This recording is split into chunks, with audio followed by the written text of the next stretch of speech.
Jake Collins stood at his post near the bridge door, trying not to look nervous. At 19 years old, he was the youngest soldier on the USS Dakota. His uniform still felt stiff and new, and he checked his weapon for the 10th time that morning. The other crew members walked past him with confidence, but Jake still felt like he did not belong here. Captain Lisa Morgan sat in her command chair, watching the screens around her. The Dakota was on a simple mission to explore the Kepler 442 system.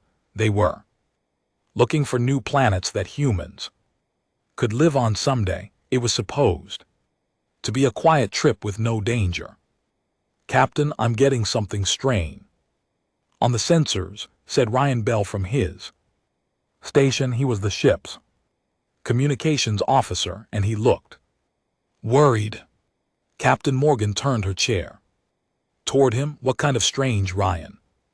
"There is a large object moving toward us. It is big, Captain, much bigger than our ship." Jake felt his heart beat faster. This was his first real mission, and he had hoped it would be boring. He gripped his weapon tighter and tried to remember his training. "Put it on the main screen," Captain Morgan ordered. The front wall of the bridge lit up with an image that made everyone stop talking. A massive ship was floating in space ahead of them. It did not look like any human ship Jake had ever seen. The hull was smooth and curved, like it had grown instead of being built. Strange lights moved along its surface in patterns that seemed almost alive. "How big is that thing?" asked Commander Alex Turner, the second in command. "3 times our size, maybe more," Ryan answered. "And Captain, it is sending us a message." "A message? In what language?" "English, Captain." "Perfect." English? The bridge fell silent. Jake could hear his own breathing. How could aliens speak English, and how did they even know English existed? "Put the message through," Captain Morgan said.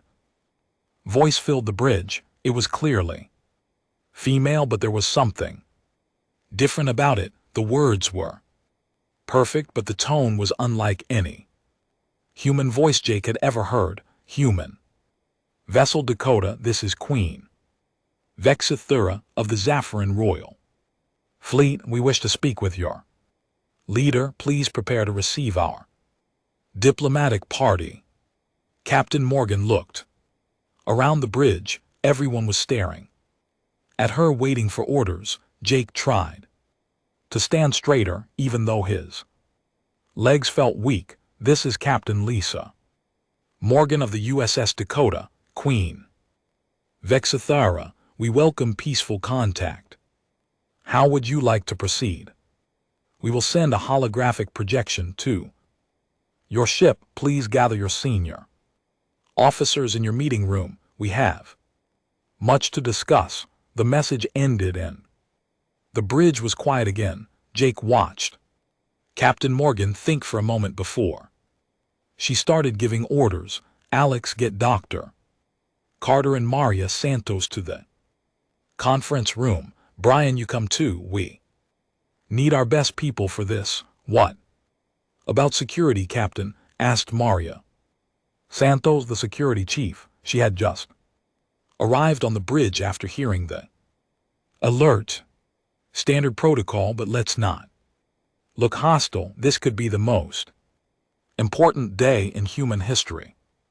20 minutes later, Jake found himself standing guard outside the conference room. He could hear voices inside, but the door was thick and he could not make out the words. His job was simple: stand here and watch for trouble, but his mind was racing with questions. The door opened and Dr. Helen Carter stepped out.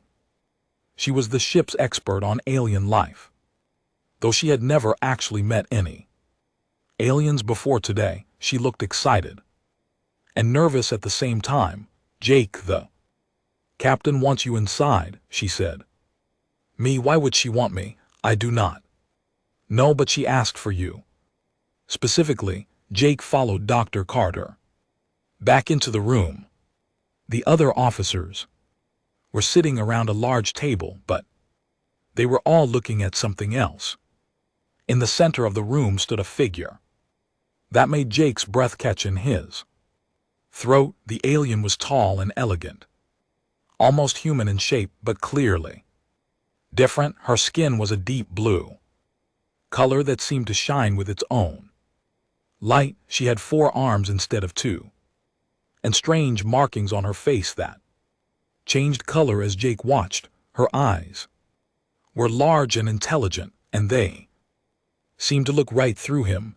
"Ah," said the alien queen in that strain voice, "this must be your military escort. This is Private Jake Collins.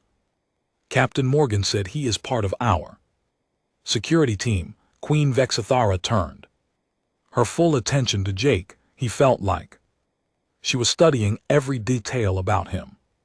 The colored markings on her face shifted from blue to gold, and something like a smile appeared on her features. "Interesting," she said, "very interesting." Indeed, the meeting continued with talk of trade routes and peaceful contact between their species.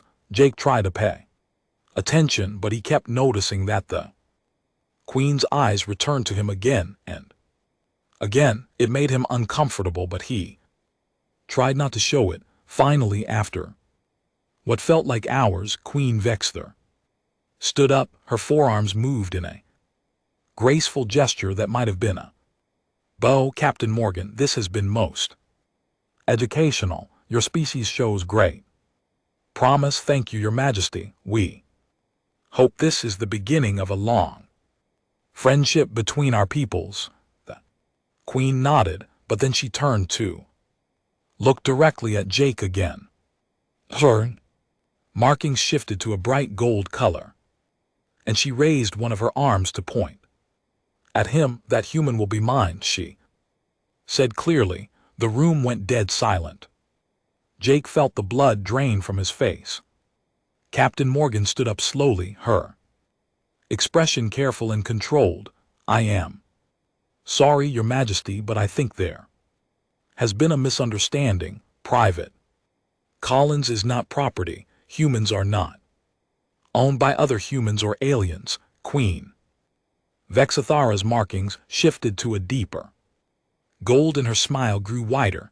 "Oh, Captain Morgan, I think you are the one who misunderstands. In Zion culture, when we claim a warrior, it is the highest honor we can give. That young human has caught my attention, and I will have him." Jake's mouth went dry.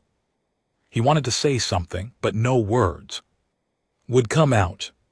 This was supposed to be a simple diplomatic meeting, but now he was somehow at the center of an interstellar incident. Captain Morgan's voice was steady but firm. "Your Majesty, with respect, Private Collins is under my command and protection. He cannot simply be claimed by another species, no matter how honorable your intentions." The Queen's markings flickered between gold and red. "Then perhaps we have nothing more to discuss today, but mark my words, Captain, that human will be mine one way or another." The holographic projection flickered and disappeared, leaving the conference room in stunned silence. Jake sat in his small quarters, staring at the wall. 3 hours had passed since Queen Vexatha had claimed him, and he still could not believe it was real. His hands shook as he tried to eat dinner, but the food tasted like nothing. A soft knock on his door made him jump. "Come in," he said. Dr. Helen Carter stepped inside, carrying a data pad and looking tired. "Hello, Jake, how are you holding up?" "I do not know," Jake said honestly. "What does she want with me?" "Why me?" Dr. Carter sat down across from him. "I have been studying everything we know about Zephyrian culture. It is not much, but I I'm learning some interesting things. Like what? Well, when she said claiming you was an honor, she might have been telling the truth from what I can understand. Zapirians do not take slaves or prisoners when they claim someone.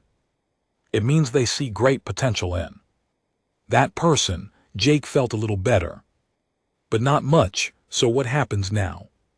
Captain Morgan is trying to open communications again. We need to understand exactly what Queen Vexithara wants and why she chose you. Before Jake could answer, the ship's communication system crackled to life. All senior staff to the bridge immediately. We are receiving another transmission from the Zaffirin ship. Dr. Carter and Jake hurried to the bridge. Captain Morgan was already there, along with Commander Turner and the other officers. On the main screen, Queen Vexathla appeared. Again, this time she was not alone. Another alien stood beside her, similar in appearance but with darker blue skin and silver markings. Captain Morgan, the Queen said, I believe we need to clarify some things about Zapirian customs. We would appreciate that, Your Majesty. Captain Morgan replied. The Queen gestured to the alien beside her. This is Commander Richtel, my chief advisor. He will help explain our ways, Commander. Richtel stepped forward. His voice was deeper than the Queen's, and his English was not as perfect. Captain, in our society, claiming a warrior is not what you might think. It is a challenge, not ownership. What kind of challenge? Asked Dr. Carter. The claimed warrior must prove they are worthy of the honor. Queen Vexithura explained. They face 3 trials, tests of strength, wisdom, and character. If they succeed, they earn a place of respect in our society. If they fail, she did not finish the sentence, but her meaning was clear. Jake felt his stomach drop. And if I refuse to take these trials, the Queen's markings shifted to a cold blue color. Then we will assume your entire species is weak and unworthy of our respect. The Zaphirian Empire will treat humanity as we treat all inferior races, which means what exactly? Captain Morgan asked. Commander Richtel answered, conquest. Your worlds would become part of our empire. Your people would serve us. The bridge fell silent. Jake realized that his personal problem had become much bigger. The fate of humanity might depend on his ability to pass 3 alien tests. How much time do we have to decide? Captain Morgan asked. 1 of your days, Queen Vexthor said. We will wait for Private Collins to accept the challenge. If he does not, we will return with our warfleet. The transmission ended, leaving everyone staring at the empty screen. Commander Turner was the first to speak.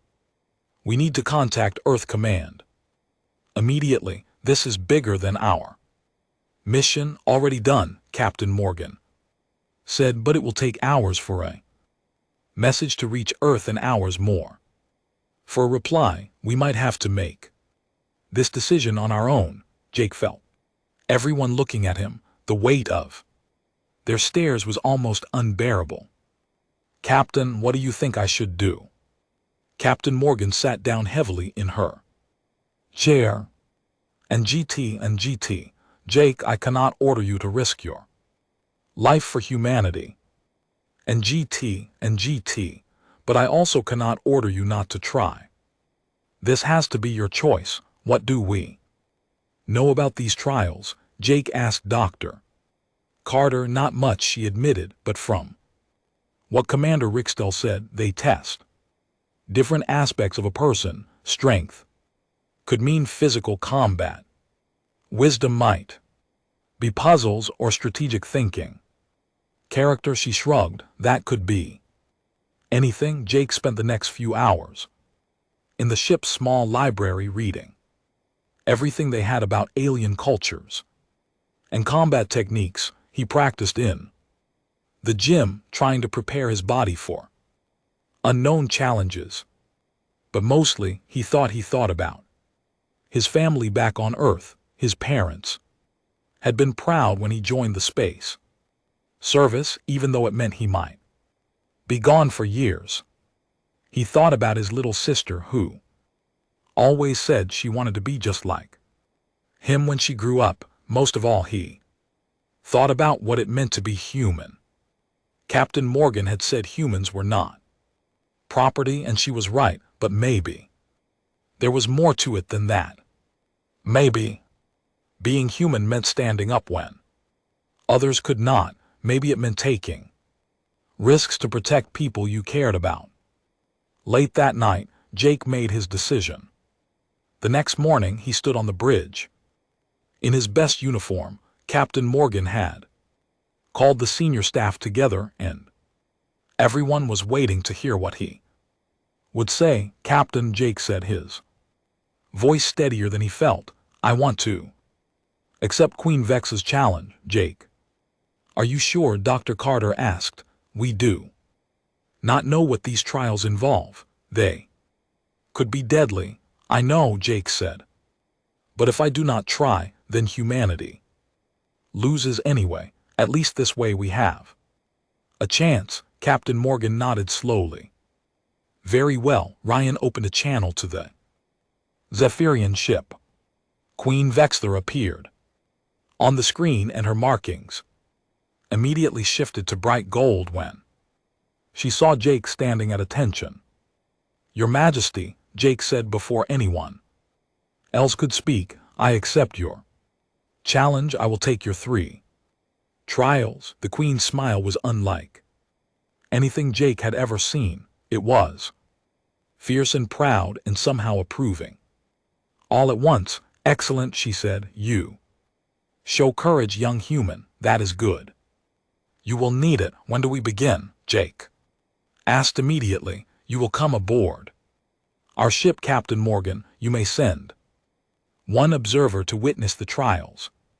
Choose carefully. Captain Morgan looked around the bridge. Dr. Carter will accompany Private Collins as our observer. Acceptable, the Queen said. We will transport them both within the hour. Private Collins, I hope you are ready to discover what it truly means to be worthy of Zephyrian respect.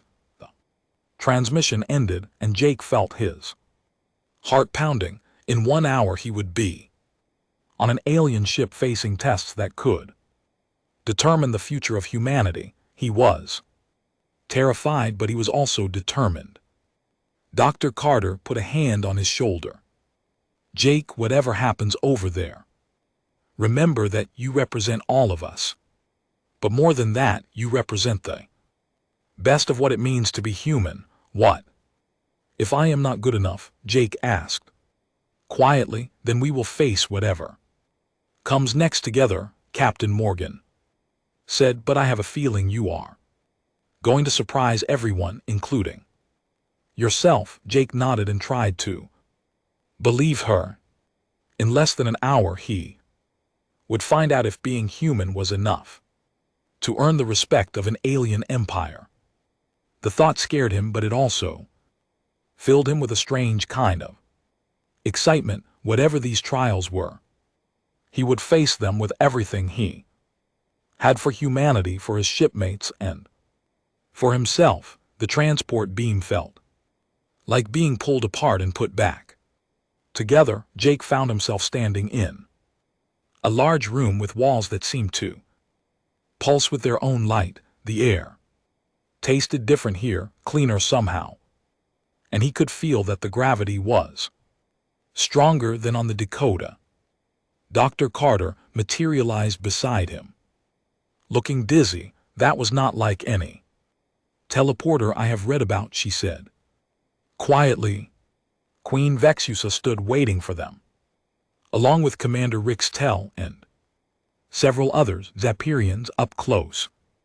Jake could see that their blue skin had a texture like smooth stone, and their forearms moved with perfect coordination. "Welcome aboard the Stellar Dominance," the Queen said. "Dr. Carter, you will be taken to an observation area where you can watch the trials safely. Private Collins, you will come with me." Jake followed the Queen through corridors that curved and twisted in ways that made no sense to his human mind. Walls were covered with symbols that glowed and shifted, and he could hear a low humming sound that seemed to come from the ship itself. "Your ship is alive," Jake said. It was not a question. "Very observant, Queen Vexithara replied. "Shirian vessels are grown, not built. This ship has served my family for over 200 years. They entered a huge chamber with a high ceiling that disappeared into darkness. The floor was covered with what looked like sand, but it sparkled with tiny lights around the edges of the room. Jake could see Zapirian warriors watching him with interest. "The first trial is strength," the Queen announced. "But not the kind of strength you might expect. We do not simply test muscle power, we test adaptation, endurance, and the will to continue when everything seems impossible." A section of the floor began to rise, forming a platform.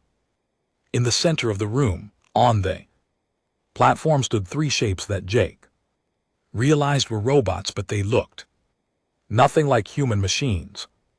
These were sleek and dangerous, with multiple arms and legs that could bend in any direction. "You will face these training constructs in combat," Commander Richtel explained. "They are programmed with the fighting skills of our greatest warriors. Many Zapirian candidates fail this trial." Jake looked at the robots and felt his mouth go dry. They were bigger than him, faster looking, and probably much stronger, but he had trained for combat, even if it was against human opponents. "Do I get any weapons?" he asked. "Whatever you can find or make," the Queen said. "Adaptation means using what is available." Jake stepped onto the platform and looked around. The sand beneath his feet was loose and deep. Around the edges of the platform were scattered pieces of metal, rope, and other materials.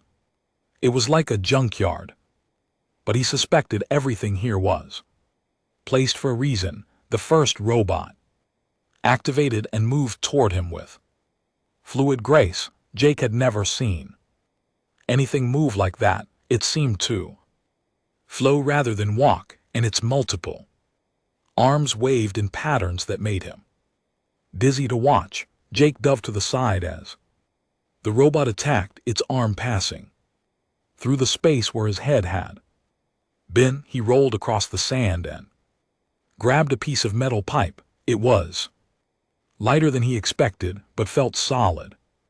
In his hands, the robot came at him again, and Jake swung the pipe at its center. The robot caught the pipe with two of its arms and twisted it out of his grip, but Jake had expected that. As the robot focused on the pipe, Jake kicked sand up into its optical sensors. The robot stumbled, temporarily blinded, and Jake used the chance to grab a coil of rope from the edge of the platform.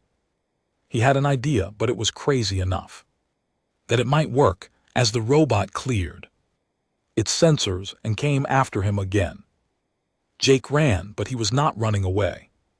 He was running in a circle around the platform, trailing the rope behind him.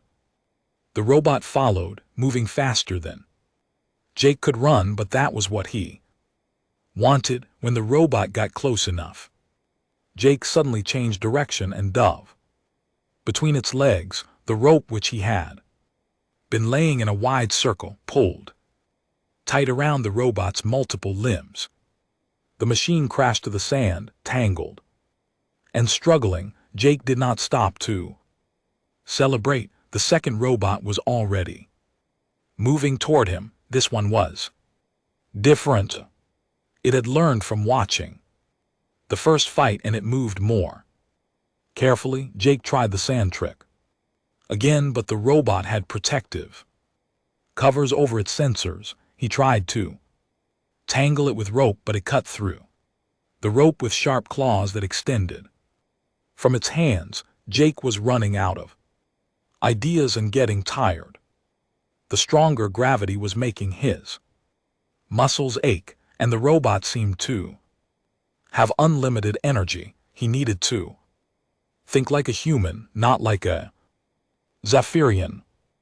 Looking around the platform, Jake spotted something the aliens probably had not considered important, a small puddle of water from a broken pipe. He led the robot toward it, dodging its attacks and trying not to get caught by those claws. When the robot stepped in the water, Jake grabbed 2 pieces of metal and jammed them into exposed circuits on the robot's back. Sparks flew and the robot's movements became jerky and uncontrolled. Jake kept moving, staying behind the damaged robot until it finally shut down. The third robot was the largest and most dangerous. It had watched both previous fights and seemed to learn from each mistake. It also had more weapons built into its frame, including energy beams that cut through metal like butter. Jake was exhausted, but he forced himself to keep thinking, what did humans do that aliens might not expect? What made his species special? The answer came to him as he dodged another energy beam. Humans were not the strongest or the fastest, but they were the most unpredictable. They could think outside rules and patterns that other species followed. Instead of fighting the robot directly, Jake started building something. He used pieces of metal, rope, and even sand to construct what looked like a crude catapult. The robot watched him work, probably trying to understand what he was building. When Jake was ready, he loaded his catapult with a chunk of metal and aimed it not at the robot, but at the ceiling above the robot's head. The metal struck something important up there, and a shower of sparks rained down. The robot looked up to see what was happening. That was when Jake attacked. While the robot was distracted, he ran straight at it and jumped. He was not trying to fight it with strength. Instead, he climbed onto its back like it was a tree, using his smaller size and flexibility to stay out of reach of its weapons. The robot spun and twisted, trying to shake him off, but Jake held on. He found the main power connection on the robot's neck and pulled it free. With all his strength, the robot froze in place, its lights going dark. Jake dropped to the sand, breathing hard and covered in sweat. Around the chamber, the Zephyrian warriors were making sounds that might have been approval or surprise. Queen Vexithara walked onto the platform, her markings bright gold. Impressive, she said. You did not win through superior strength or speed. You won by thinking in ways our constructs could not predict. That is a very human trait. Is that good or bad? Jake asked, still trying to catch his breath. It is interesting, the queen replied, and it means you have passed the first trial. But the second trial will test your mind, not your body. Rest now. Tomorrow we will see if human creativity extends to wisdom and strategy. As Jake was led to a resting area, he felt a mix of pride and worry. He had passed one trial, but 2 more remained, and he had a feeling they would only get harder. From here, Dr. Carter was waiting for him in the resting area, looking amazed. And GT, Jake, that was incredible. And GT, I do not think any Zephyrian warrior would have thought to fight like that. Is that good? Jake asked. I think so. She said, but we will find out tomorrow. Jake lay down on the strange Zaphirian bed and tried to sleep. Outside he could hear the sounds of the alien ship. Around him, tomorrow would bring new challenges, but tonight he had proven that being human meant something special. He just hoped it would be enough for the trials to come. Jake woke to the sound of alarms screaming through the ship. The walls around him flashed red, and he could feel the stellar dominance shaking like it was being hit by something massive. He jumped up from the strange bed and ran to find Dr. Carter. She was already awake, looking scared. Jake, what is happening? Before he could answer, Queen Vexithara appeared in the doorway. Her markings were flashing between red and orange, and all four of her arms were moving in quick, nervous gestures. The Cran have found us, she said. We are under attack, Thurman, Jake asked. Our greatest enemy, the Queen explained quickly. They are a swarm species like insects, but much more dangerous. We have been at war with them for over 1,000 years. Another massive impact shook the ship, and Jake heard the sound of metal tearing somewhere in the distance. What does this mean for the trials? Dr. Carter asked. Queen Vexatha's markings shifted to deep red. The trials are suspended. We must focus on survival now. Private Collins, you and Dr. Carter will be taken to a safe area of the ship. No, Jake said quickly.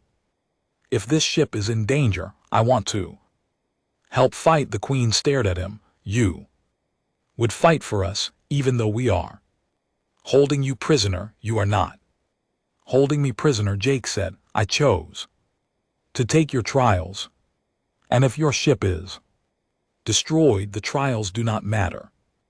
Anyway, Commander Richtel appeared behind the Queen, his markings flashing urgent orange. My Queen, the Krathen have breached the outer hull. They are sending boarding pods. Queen Vexithara made a decision. Very well, Private Collins, you will fight alongside my warriors, but you will follow my orders.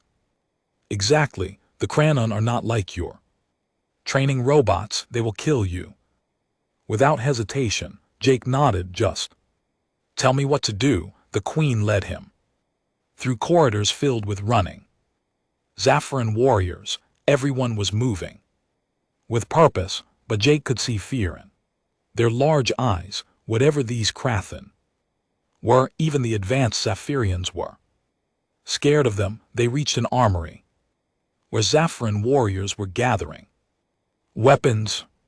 The Queen handed Jake something that looked like a rifle but felt warm and alive in his hands. This is a plasma weapon, she explained. Point and fire. The energy bolts will burn through most Kreen armor, but you must aim carefully. We do not have unlimited charges. The ship shook again, and this time Jake heard something that made his blood run cold. It was a sound like metal being chewed coming from the direction of the outer hull. They are cutting through, Commander Richtel reported. Biocutters are breaching deck 7. Queen Vexithara turned to her warriors. Defense Formation Alpha. Protect the core systems at all costs. She looked at Jake. Stay close to me. Do not try to be a hero. They moved through the ship toward the sound of cutting metal. As they got closer, Jake began to smell something awful, like rotting meat mixed with acid. Then he heard new sounds, clicking, scratching, and something that might have been communication in a language that hurt his ears. The first Kreen came through the hole in the wall like a nightmare made real. It was insect-like, but the size of a large human with 6 arms that ended in cutting claws. Its body was covered in dark, oily armor that seemed to move on its own. Worst of all were its eyes, dozens of them black and reflecting the ship's lights like evil mirrors. Jake's training took over. He raised the plasma rifle and fired. The bolt of energy hit the Cran center mass, burning through its armor and dropping it to the floor, but two more immediately took its place. The battle that followed was unlike anything Jake had ever imagined. The Cran moved like water, flowing around obstacles and attacking from unexpected angles. They worked together perfectly, like parts of a single mind, and they seemed to feel no fear or pain. The Zephyrian warriors fought with honor and discipline, but Jake could see they were struggling. Their tactics were formal and predictable. The Kreen adapted to every move almost before it was made. They are learning our patterns too quickly, Queen Vexithara shouted over the sound of plasma fire. We need to change our approach. Jake saw an opportunity. Your Majesty, let me try something. Without waiting for permission, Jake did something no Xerian warrior would think of. He threw his plasma rifle at the nearest Kra, then dove and rolled across the floor to grab a fallen weapon. The crayon that had been tracking his original weapon was confused for just a moment, but that was enough for Jake to fire from his new position. Unpredictable movement patterns. Jake called out, "Do not fight like they expect you to fight." Queen Vexithura understood immediately. She began giving new orders to her warriors, telling them to break formation and fight like individuals rather than a unit. It worked. The Krathen, who had been adapting to Zephyrian group tactics, suddenly found themselves facing chaotic, unpredictable attacks, but more Krathen kept coming through the breach. For everyone they killed, too more appeared. Jake realized they were being overwhelmed. "We need to seal that breach," he told the Queen. "How the crayon biocutters have made the hole too large for our repair systems." Jake looked around the corridor and got an idea. It was crazy, but crazy seemed to work against the Cran. "Do you have any explosive charges on the ship?" Queen Vexithura's markings flashed, confused. "Orange, yes, but we cannot use explosives here. We would damage our own hull, not if we use them outside the ship." Jake said, "What if someone took charges to the crayon ship and destroyed their cutting equipment? That would be suicide." Commander Richtel said, "No one could survive in space long enough to reach their ship. What about your transport system, the one you used to bring me here?" The Queen's markings shifted to bright gold as she understood. "You want to transport onto a crayon ship and destroy it from the inside. Can it be done? Possibly, but the person doing it would probably not survive. The crayon ship would be destroyed along with whoever is on it."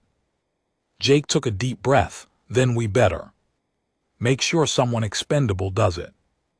"No," Queen Vexatha said firmly. "I will not sacrifice you for my ship." "You are not sacrificing me," Jake said. "I am volunteering. This is my choice." Before anyone could stop him, Jake grabbed a pack of explosive charges from a fallen Xerian warrior and ran toward the transport room. Behind him he could hear Queen Vexthur shouting orders, but he did not stop. The transport room was empty except for the strange machinery that had brought him to this ship.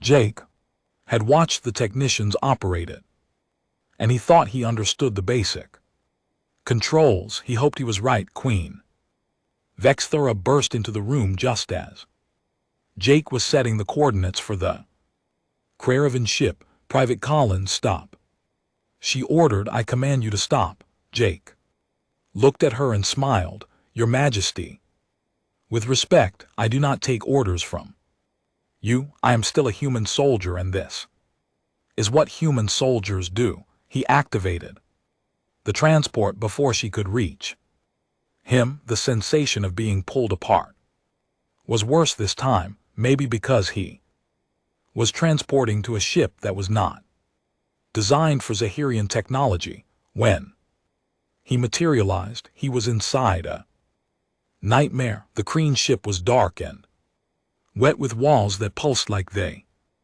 were alive. The air was thick and hard to breathe, and everything smelled like death. Jake could hear the sounds of crayon all around him, clicking and scratching as they moved through their ship. He had maybe 5 minutes before they found him. Jake began placing explosive charges on what he hoped were important systems. The Cran technology was so alien that he could not be sure what anything did, but he placed charges on anything that looked vital. As he worked, Jake thought about his family on Earth, his shipmates on the Dakota, and the Queen who had believed he could be worthy of respect. He thought about what it meant to be human in a universe full of species that were stronger, smarter, and more advanced. Maybe being human meant being willing to do the impossible when everything depended on it. Jake finished placing the charges and set the timer for 2 minutes. Then he found a place to hide and waited around him. The Cranon ship continued its attack on the stellar dominance, not knowing that its destruction was counting down. When the explosives went off, Jake's world ended in fire and light. Jake woke up in pain. Everything hurt from his head to his toes, and he could barely see through eyes that felt like they were full of sand. But he was alive, which surprised him more than anything else. "He is awake," he heard Dr. Carter say somewhere nearby. Jake tried to sit up, but found himself strapped to what felt like a medical bed. The room around him was white and clean, very different from the dark Craven ship he remembered. "Easy, Jake," Dr. Carter said, moving into his view. "You have been unconscious for 3 days. You were badly hurt in the explosion." "The Kreen ship?" Jake asked. His voice came out as a whisper. "Destroyed," said another voice. "Queen Vexter appeared beside Dr. Carter, her markings a soft blue color that Jake had never seen before. "Your plan worked. Explosion damaged their main vessel so badly that the remaining Crayon retreated." Jake tried to process this information. "How am I alive? I was on that ship when it exploded. Our transport system locked onto your life signs at the moment of explosion," the Queen explained. "We barely got you out in time. You were severely injured, but our medical technology is quite advanced." Jake looked down at himself and saw that his arms were covered with bandages and strange alien devices that hummed softly. "How long until I can get back to my duties?" Queen Vexthara's markings shifted to that bright gold color that Jake was beginning to recognize as amusement. "Private Collins, I think you misunderstand the situation. Your trials are complete, but I only finished the first trial. I never took the tests of wisdom and character." "On the contrary," the Queen said, "you completed all 3 trials during the battle. Your wisdom was shown when you recognized that our traditional tactics were failing against the Craron and suggested new approaches. Your character was proven when you chose to sacrifice yourself to save my ship and crew." Jake stared at her. "So I passed." "You did more than pass," Queen Vexter said. "You have proven that humans possess qualities that could be valuable allies. Your species thinks in ways that our enemies cannot predict. That makes you very dangerous to them and very useful to us." Dr. Carter smiled at Jake. "There is more good news. Captain Morgan has been in contact with Earth Command. The government wants to establish formal diplomatic relations with the Zapirian Empire." "What does that mean?" Jake asked.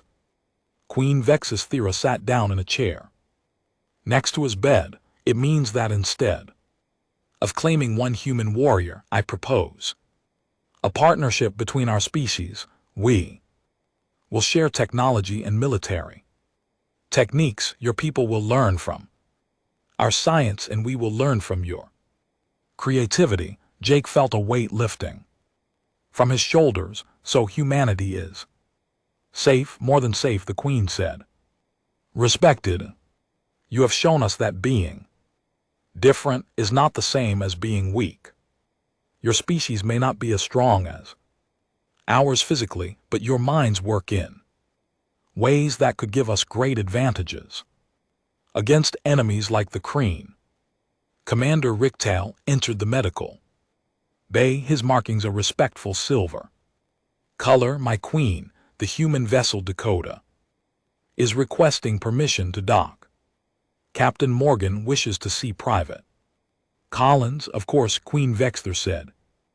"And Commander, prepare the formal alliance documents. It is time to make this partnership official." An hour later, Jake was sitting up in bed when Captain Morgan entered with several other officers from the Dakota. She looked relieved to see him awake. "Private Collins," she said formally, "you have gone far beyond the call of duty.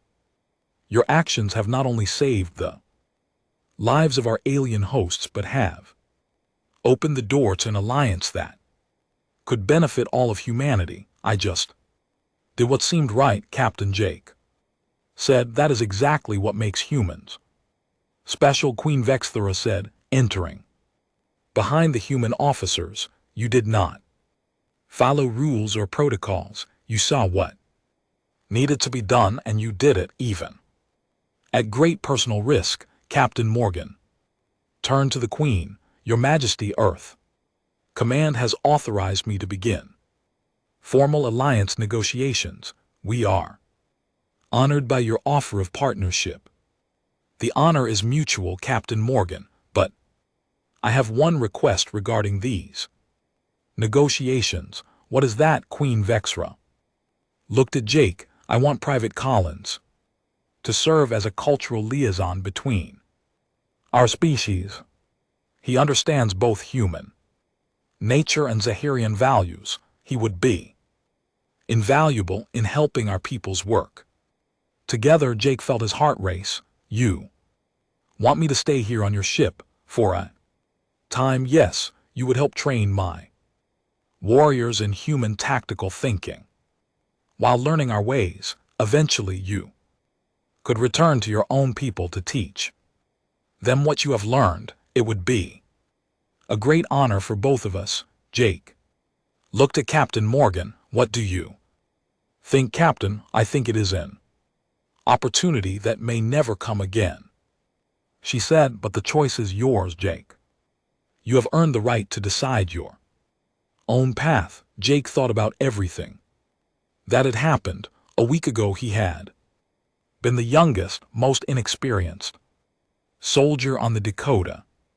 Now he was being offered a chance to help shape the future relationship between two species.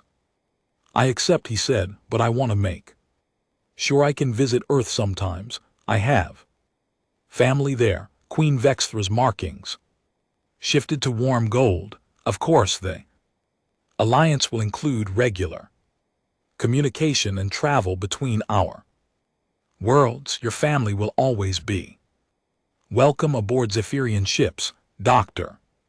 Carter stepped forward. "Jake, this is an incredible opportunity. You will be the first human to really understand an alien culture from the inside and the First alien cultural liaison to understand human unpredictability, Queen Vexler added, I suspect you will surprise us many more times before this partnership is complete. Over the following weeks, Jake began his new role. He taught Saphirian warriors how to think creatively in combat while learning about their technology and philosophy. The Queen was right, the two species had much to offer each other. The Zephyrians were amazed by human adaptability and innovation. Humans were impressed by Zephyrian honor and advanced science. Together they began developing new strategies for fighting the Krathen that combined the best of both approaches. Jake often thought about the moment when Queen Vexathura had pointed at him and declared that human will be mine. At the time it had seemed like a threat. Now he understood it had been recognition of potential. He was not hers in the sense of being owned or controlled. Instead, he had become something more valuable, a bridge between two very different peoples who had discovered they were stronger together than apart. 6 months later, Jake stood on the bridge of the stellar dominance as it approached Earth for the first official diplomatic visit. Through the viewscreen, he could see his home planet growing larger, blue and beautiful against the black of space. Nervous, Queen Vexathura asked, joining him at the window. Little, Jake admitted, everything is going to change now, is not it? Change can be frightening, the Queen agreed. But it can also be wonderful. Your species is about to discover that they are not alone in the universe, and not only are they not alone, but they have found friends among the stars. Jake smiled as Earth filled the view screen. I think humanity is ready for that. I know they are, Queen Vexler said. After all, they produced you as the stellar dominance entered Earth orbit. Jake felt a sense of pride and accomplishment unlike anything he had ever experienced. He had started this journey as the youngest soldier on a simple exploration mission. He was ending it as the first human ambassador to an alien empire. But more than that, he had proven that being human meant something special in the universe. It meant having the courage to face the unknown, the wisdom to adapt when old methods failed, and the character to sacrifice for others when everything depended on it. The stars were no longer strange and frightening. They were full of possibilities, and humanity was ready to explore them all.